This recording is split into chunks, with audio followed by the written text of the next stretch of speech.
before we open it up for questions, there's a couple things that I want to cover again. We keep getting the same questions about people can't get to go to settlement. Are they going to be in default? And then we also get, the question I asked them, well, did you use the COVID-19 addendum? And no, they had not. So I want to discuss that one more time, make sure everybody understands. And I'm going to refer to a couple paragraphs of the contract. You don't need to have it in front of you, but time is of the essence, paragraph 35 of our contract. It says time is of the essence means the dates and time frames agreed to by the parties must be met. Failure to meet the stated dates or time frames will result in a waiver of contractual rights or will be a default under the terms of the contract. So our contract contains time is the essence. They must settle. If they don't, they're going to be in default. So paragraph 28 of our sales contract, it says that if your buyer fails to settle for any reason other than a default by the seller, any reason, they're in default. Once settlement date comes, midnight that day, there is no longer a contract. So what you need to do is protect your buyers from the default, and that's what a COVID-19 addendum form does. We ask you to download the COVID-19 form. Hopefully you have, and let's just go over it one more time.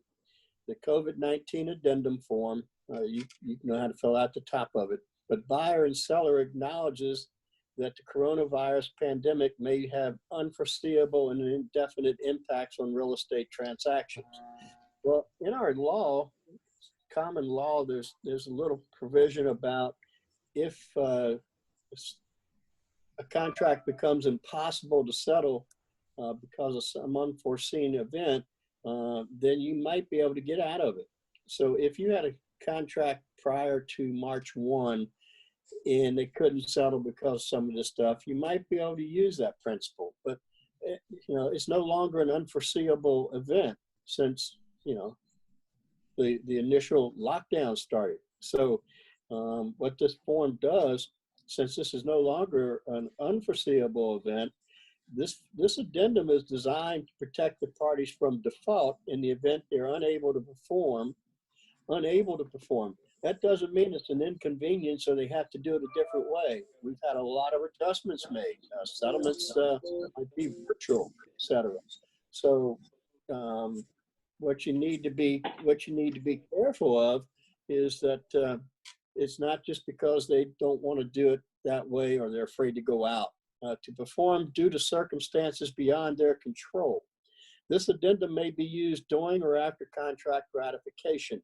Well, it should be used prior. I've asked people to make sure they use this form when you write a contract, because once that settlement date comes, if it was for an unforeseeable event or something beyond their control, which a lot of this stuff might be if it can't get it done, then the contract would be void as of midnight that day, but they would not be in default. Without the form, come midnight on settlement date, if your people can't settle for any reason other than the default by the seller, they're going to be in default. And the seller doesn't have to give extensions, and they can go ahead and put the house back on the market and go after damages from your buyer. And you might say, well, that's not fair, but that's why we had this form created. This addendum may be used during or after. So paragraphs 3 and 4 would be the paragraphs you would use after contract. You want this as a contract addendum signed by the seller when you first go under contract.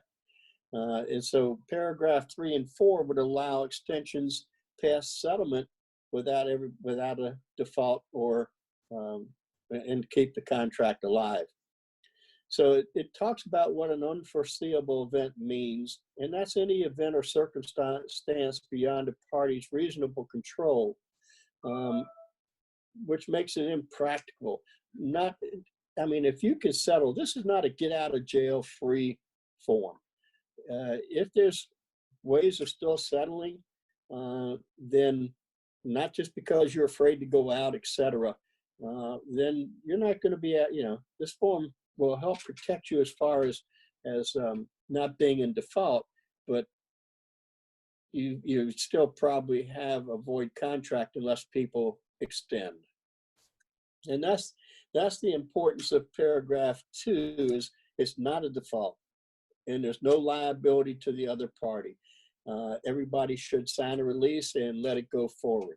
We had a transaction where it was a cash deal and the people were trying to say because of COVID, they couldn't settle. And I just can't see that one. It's generally going to be the loan that's the problem, or home inspections, etc. So you can see the optional paragraph 3 or 4, that is for extending dates. If everybody's agreeable, we don't want this contract to die, then we can use general settlement date that extends all deadlines in your contract, or paragraph 4, specific extensions. Always remember that if you need more time for the loan, you probably need more time for settlement. So probably just the general settlement date and deadline extension would probably be the one that I would use.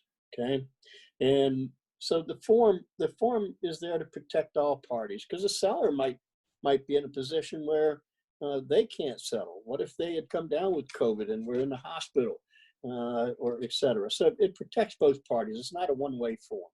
Okay, so please, any contract that you write for the next couple months, use the COVID addendum form. It's there for everybody's best interest. Any questions about that form?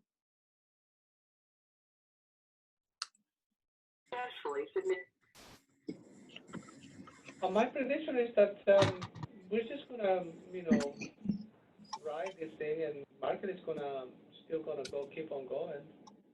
Maybe we may have to adapt to a different way of doing business, but other than that, I don't see any problem. Yeah, we've all had to make, adaptation always part of the business, and so because the situation has been going on for over a month, there might have been people already in trouble before this, and now this really makes it collapse completely. But there's going to be, cases like that. But I don't know if it's going to be a lot of them. It all depends on how the economy reacts after it's open. Everything is open back up. Well, I don't care if I open things up or not, Tony. I know, and it's going to be worse. I'm 72 years old. I'm not. More people are going to get affected. So at my age, I'm being a little bit cautious. I'm possibility that not going to attempt more, because then we're going to have to go into 3 months. Yeah. So I would, instead of 1 month. Yeah, I would highly recommend that until we're out of this form be used, even afterwards. It's called a COVID-19 form, but it's for any unforeseeable. I'm sorry. Go ahead.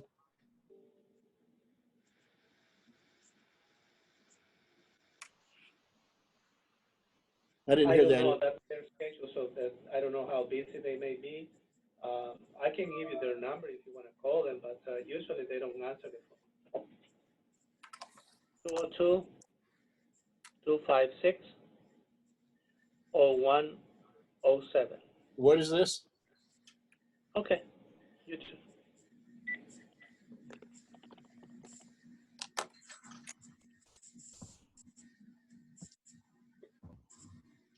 I was having some background there. I just muted everybody, so you have to unmute to be able to talk to me. Anything else about the form?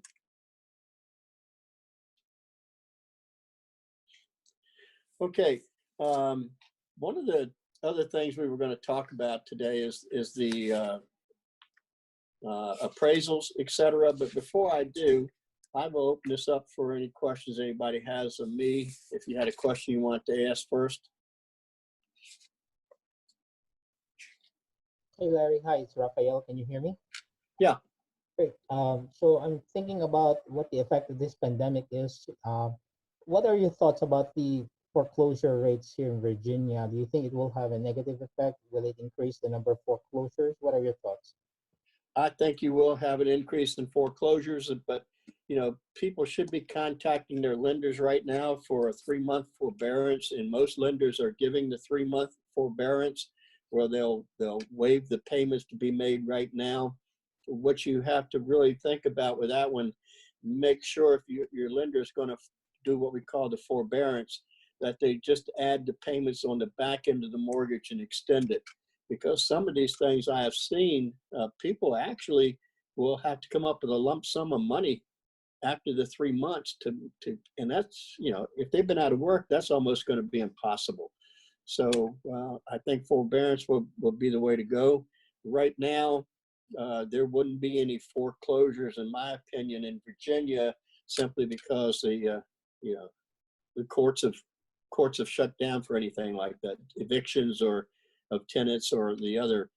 You'd be hard pressed to find any court right now that would even entertain that. So I think that we will see an uptick because people lost jobs that were living paycheck to paycheck. But we'll see what happens. Thank you. Any other questions about anything before we talk about the appraisals? Larry, this is Yeah. Debbie Yeah. Dacus. Yeah. I had some trouble with audio, so I couldn't ask about the COVID-19 addendum. Okay. You suggest filling it out at the outset if there's a contract. Are you saying to fill it out, but not using 3 or 4 until you know whether you need an extension? Yeah, three or four would be when you need the extension. I mean, if you're going to use 3 or 4 right up front, then just extend your settlement date in your contract. Right up front. I'm still seeing people say 30-day settlements, and that just dumbfounds me. I'm recommending 45 days, but if you're in a multi-contract presentation for a property, I can understand why you try to cut it back. But the form basically was to make sure your person wouldn't be in a default if they couldn't settle in time for an unforeseeable event, which is no longer unforeseeable, but if the lenders or the other people can't get ready. But you would use 3 and 4. If you already have an existing contract where this wasn't added, you might go back and see if they will agree to it. Maybe the owner will agree. But if you call me and you didn't have this addendum in place and say we need 3 or 4 more days, the lender needs 3 or 4 more days for the financing deadline. If I know about this all up front, I'll be more agreeable to use it. So you don't fill out 3 and 4 at a time until you need it. So if you have an existing contract, or if you go ahead and need to extend it, and you can use it multiple times. And that's why when you look at the COVID-19 addendum form up in the top right-hand corner, it has number. So if you weren't going to do a general settlement date and deadline extension, then you would put 1 and you could extend right on. And if you needed to appraisal deadline extend it, you could put, addendum 2, whatever. So, but I definitely recommend this with all contracts right now and until this clears up, and it might be the rest of the year. We don't know. In paragraph 2, no default. You're saying on both sides, this protects buyer and seller. It seems somewhat sweeping because it covers performance, delivery, all of that. So you're saying it's in the interest of both sides to have this filled out. Yes, because that paragraph 28 also says if the seller fails to settle. So what if they're like yesterday, I was supposed to chair a professional standards hearing, but there was a illness in the family. So, they asked for a continuance. So I went ahead and, granted the continuance because this is an unusual circumstance. So, if either party could, there wouldn't be a default. You don't want it to be clear to default, because if you look at the damages in paragraph 28, it could be just the earnest money deposit, or it could be a lot of other damages. Whichever party causes the default would be responsible for all the attorney's fees and all that kind of stuff. So, we need to make sure that is covered. So, yeah, I think it protects both sides.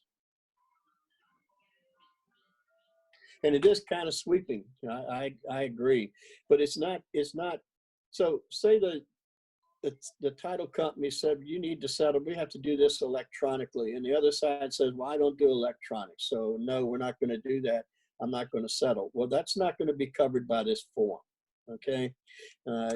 Because that is not beyond a reasonable control. So you can still, settle. It's not just, this doesn't cover just fear. Actually, where the appraiser couldn't come out to the property, or whatever, and appraisal gets delayed.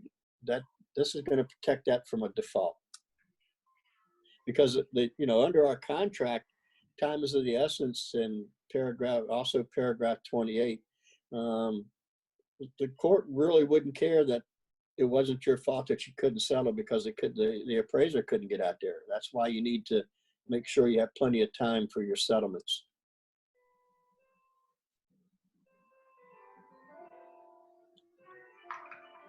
Any other questions about it?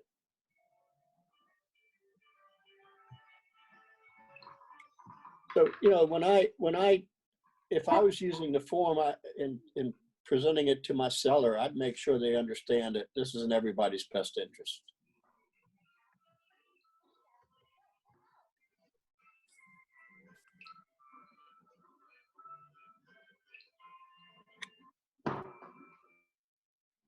Okay.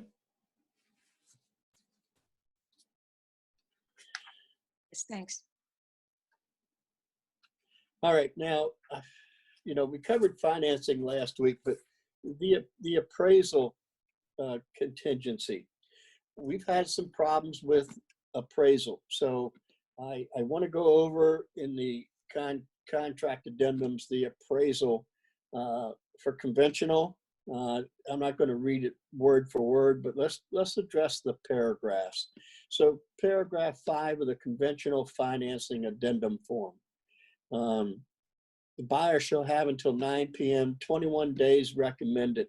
I know there's a lot of trouble with appraisers willing to go to a property or getting into a property, etc.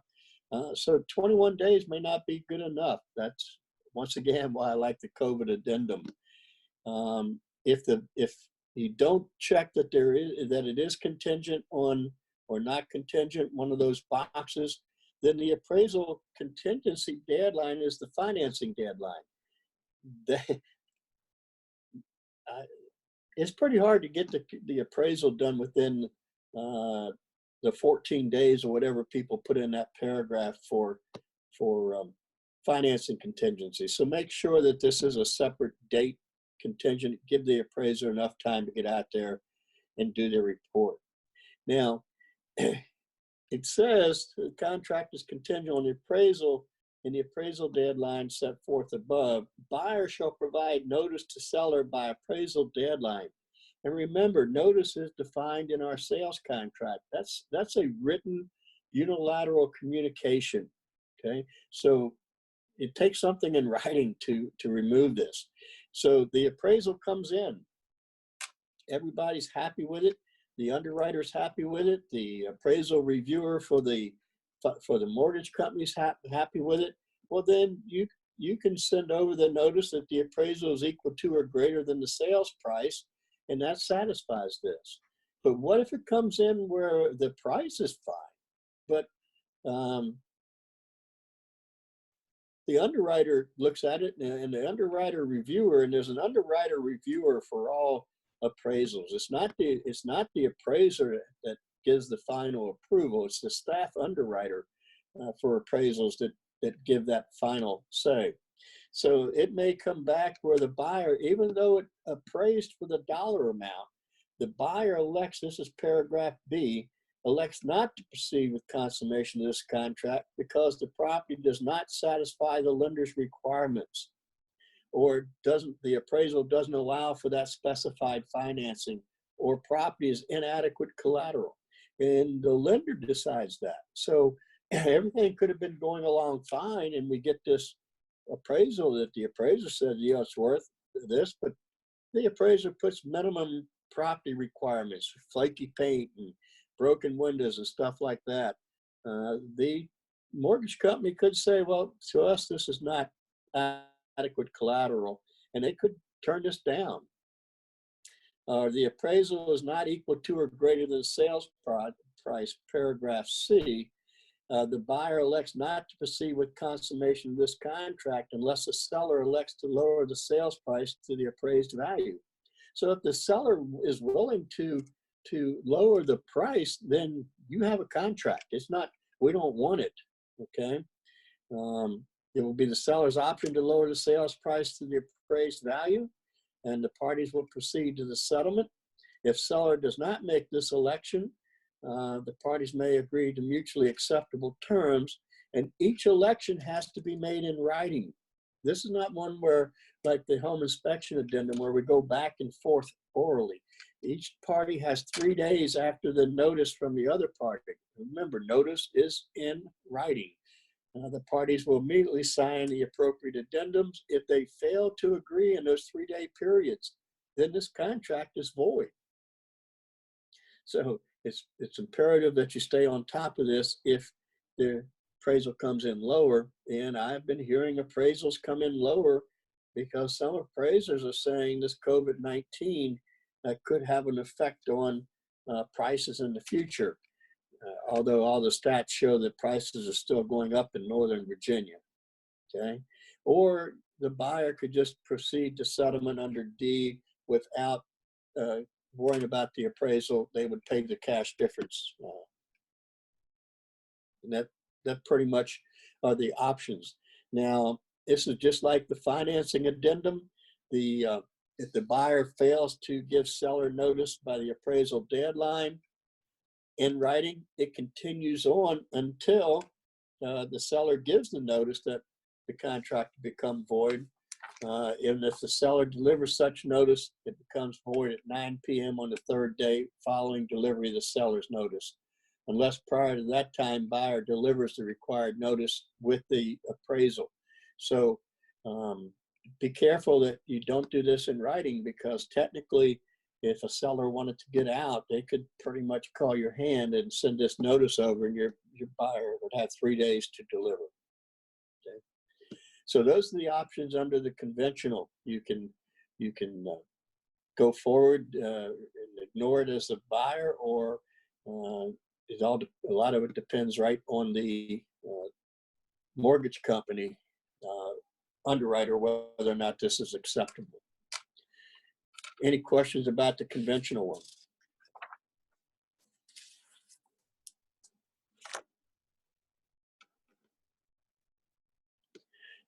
Okay, well, the FHA addendum form is a little different, okay? And that's why you cannot, when we looked at the financing contingency last week, you can't just change loan programs from one program to the other without the seller's written permission, or you lose protections of the financing. Because if you have that financing FHA addendum form in front of you,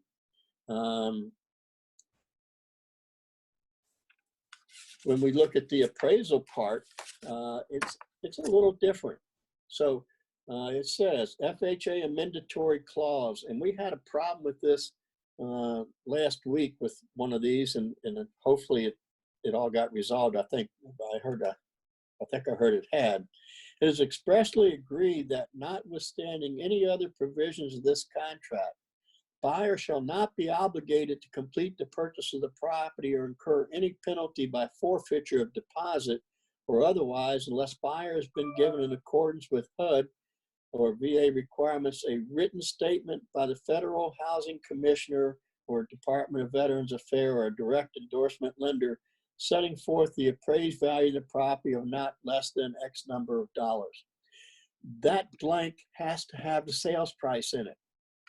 The situation we ran into, sale price was like $395.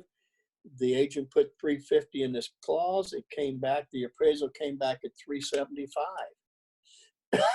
So technically, the buyer had to go forward with the contract and take $25,000 out of pocket. And it probably would have been more than that because the mortgage would have been based on the appraised value. And needless to say, that if it's an FHA contract where the people only had 3.5% for down payment, this could be a major problem for you. Okay, but if the appraisal comes back at less than that list price, buyer shall have the privilege and option to proceed with consummation of this contract without regard to the amount of the appraised value. Okay, the appraised value is arrived at to determine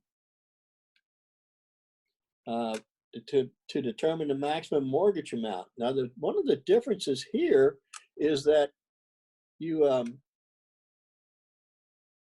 buyer doesn't have to take the house if the appraisal comes back less, even if the seller is willing to lower the price down.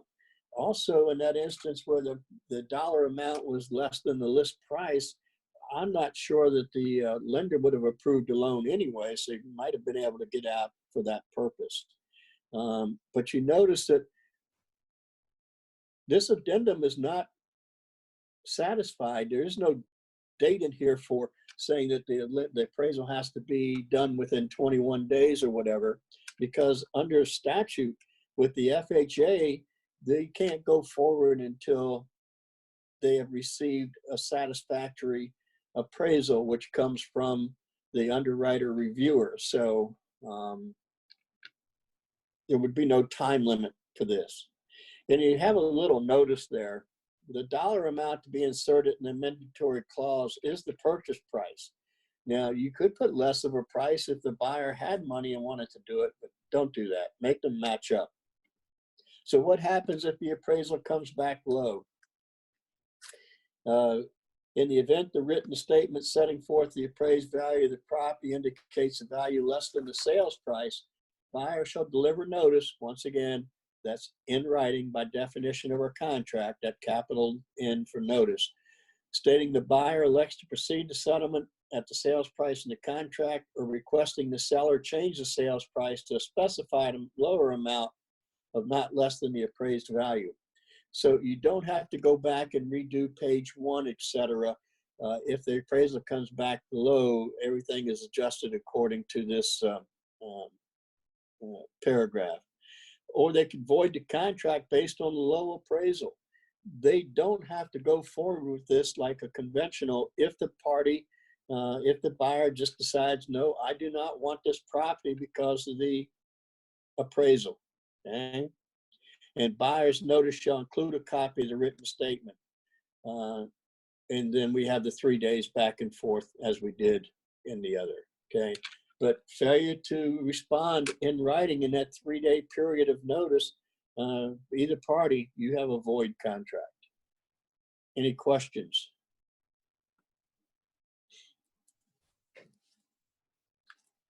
Larry, it's Raphael. I have a question. Yes.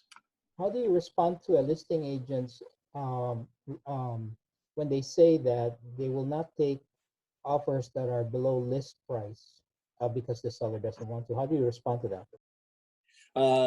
Just, make sure your buyer understands that, hey, we can send the offer over, and they have to present all offers to the seller unless their written instructions say otherwise. So if I have written instructions from my seller client that says, don't bring me anything less than this amount of money, they have the right to say that. For our agents, I want to make sure no matter what offer you get, you take it, because circumstances could change.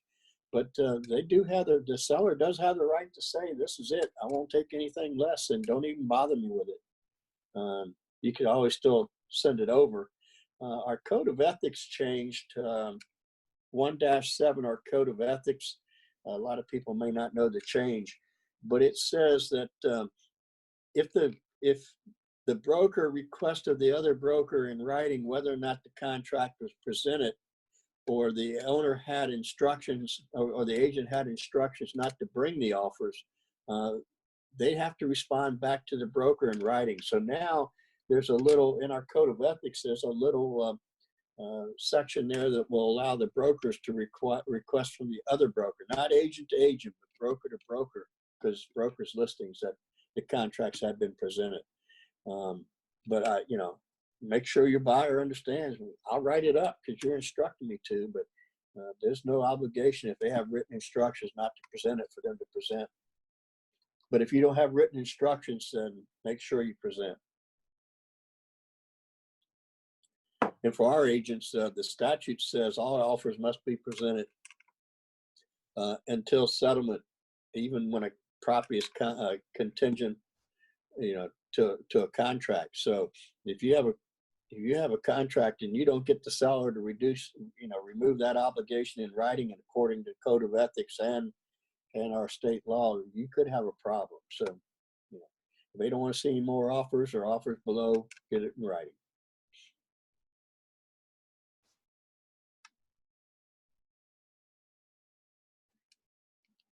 Any other questions?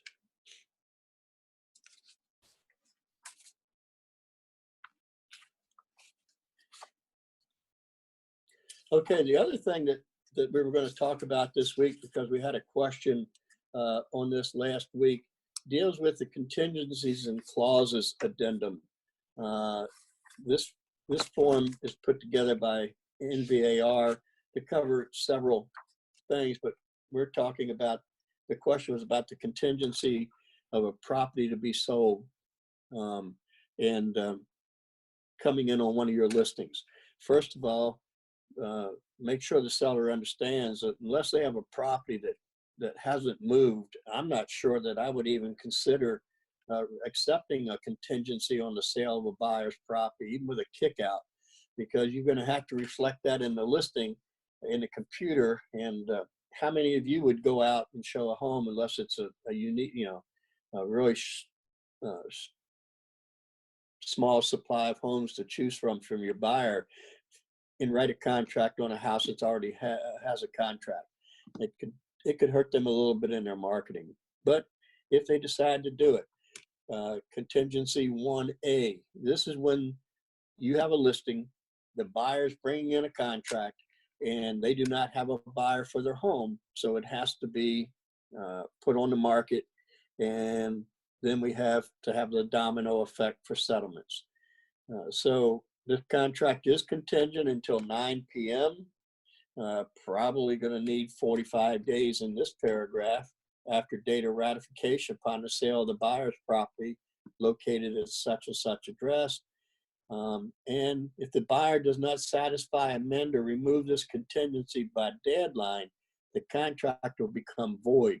So there's some things down below in paragraph 3 that they have to do to remove the contingency. If none of that happens by the deadline, then it's void. Well, if I'm the seller, I'm not sure I want to wait 45 days to see if they get a contract. So I might counter back and shorten that up and give them a couple of weeks to see if they can get a contract. But it's a negotiation between the buyer and the seller, so work them through it. The seller can continue here under 1A1 to market their property, and it can accept a bona fide backup offer until the contingency is satisfied or removed. So if the backup offer comes in and the owner accepts it, then the seller will deliver notice to the buyer requiring their contingency be removed or satisfied pursuant to subparagraph 3 below, not later than 9 p.m. If I was doing this, I probably would only give them 24 hours to come back and say, here we can remove our contingency under 3A, B, or C. And then go that way, but don't give them, if you give them 3-4 days, now you're asking this buyer that came in as a backup on the primary to wait for maybe a week or so to get an answer. I don't think that's going to enhance your marketing. If they cannot remove their contingency after you get that bona fide backup offer, then the buyer fails to satisfy, then that original contract will become void, primary takes over. Make sure that if the owner is going to accept another contract, make sure that you are using the backup to the primary, and that's paragraph 2 of this addendum. Make sure that they are using the backup contract paragraph. You don't want the owner to have 2 contracts where they can then have 2 people suing them because you have 2 valid contracts. So the contract that comes in when you already have one, always make sure you have the backup clause. You might even want to use a backup clause as a buyer. If there's a shortage of homes, you could always write a contract as a backup to one to see if maybe it'll kick out in the future. Okay? And paragraph B of this is important for you as a listing agent. The buyer's property, people buying your listing, contingent upon their home selling, they have to list it exclusively and actively marketed by a licensed real estate broker and entered into the MLS service within, you want to get that in there. Well, they have to have it in within 1 day of advertising, but in our MRIS rules say 3 days if there's no advertising. After the date of ratification at a price not to exceed. I encourage you as the listing agents to do an RPR report on this property. You can do it in a matter of 2 or 3 minutes sitting right in front of your seller by going on to RPR. Go ahead and do an RPR report on this property to see if the price that they're putting their property on the market is reasonable. I mean, if it's over market price, then what's the likelihood of getting a contract quickly? So make sure you protect your seller. Do some market analyses on this property because you don't want it to sit out there and then not have a contract later. Okay. Now, as far as the buyer removing their contingency, if you had a buyer that went to buy a house and they have a house to sell, well, pretty much I tell people, this is the worst negotiating position you can put yourself in. If you have a house to sell and you're going to go buy somebody else's house, you're going to have to pretty much give them what they want for price, et cetera, for pulling your house off the market. So, I always recommend, let's get your house sold, settled, rent somewhere for a short period of time, and then go out and be in a stronger position to negotiate. But it doesn't always work that way. So if they have to satisfy this contingency, the way they can remove their contingency on the house they're buying and be the primary without a kick out is deliver to the seller a copy of a ratified contract for the sale of the buyer's property with evidence that all contingencies other than financing and appraisal have been removed or waived. So when you're marketing their property, the party that you brought in that's buying a house, if you can get theirs sold, you're putting them in a tough position to try to find somebody that's going to buy their house and waive all contingencies. Because if you have a 14-day home inspection or 10-day home inspection contingency with 3 days negotiating, we're talking 2 weeks after they get a contract before they could even remove their addendum or remove their contingency on this purchase they're making. And what happens if another contract comes in and they were given 2 days to remove? I mean, you're putting your buyer in a tough position either way.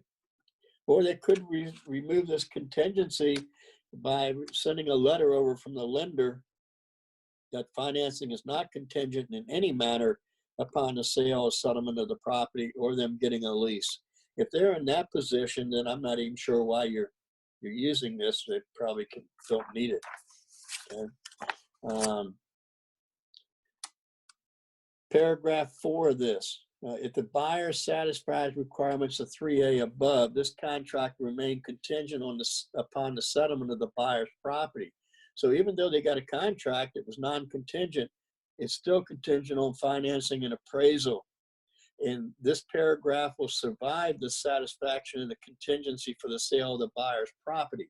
So even though we removed our contingency, if later this deal kicks out because the appraisal or the people didn't get their loan, then your buyer still has an out. They're not locked in where they can't get out. Okay.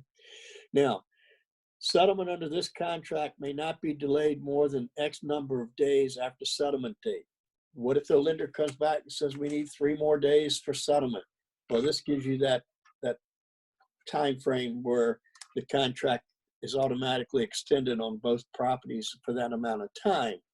The problem being, if you're selling my house for me and I've accepted a contract contingent upon those people settling their house, if I go out to buy another property, my hands are going to be somewhat tied. So if that is the case, make sure you use the same number of days in this paragraph and use this paragraph for getting the people, protect their people so that they don't put in default by my contract kicking out. Okay. So that's pretty much what we're looking at here. When it talks coinciding settlements, might need more days for coinciding settlements.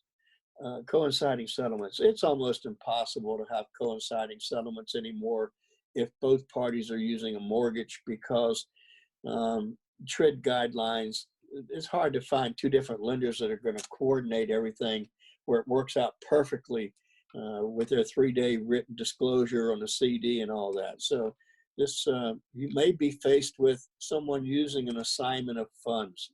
And paragraph 5 of our contract says that it requires the seller's written permission to use an assignment of funds, and you find it in this paragraph. Okay, so paragraph B of this addendum. This is when you already have a contract on your home and you're going out to buy another home. Don't have to market it. It's already under contract. So B, the settlement of this contract is contingent upon the settlement of the contract at that property. Settlement date. So if you were taking that buyer, that seller out who's accepted a contract from the buyer contingent upon the sale of their home, you already, and their contingencies have been removed, all except for finance and appraisal, then you would use paragraph B. But still, an assignment of funds. If we're going to settle on my house this morning so that I can buy your house this afternoon, I'm not going to have the funds to be able to do a wet settlement. So we would need an assignment of funds. Well, if that seller of the house that I'm buying needs the cash to be able to settle their next deal, it can't happen. So unless people can use an assignment of funds and the lender agrees to it, attorneys agree to it, you can't have these coinciding settlements anymore. Somebody's going to have to occupy somewhere temporarily per your post-occupancy agreements. And you guys heard me talk about that in the past. Those are just a kiss of death. Any questions about the use of these forms? And once again, if there's going to be a backup to a primary, make sure you use paragraph 2, the backup to the primary.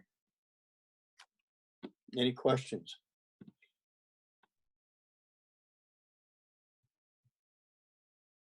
Any questions about anything?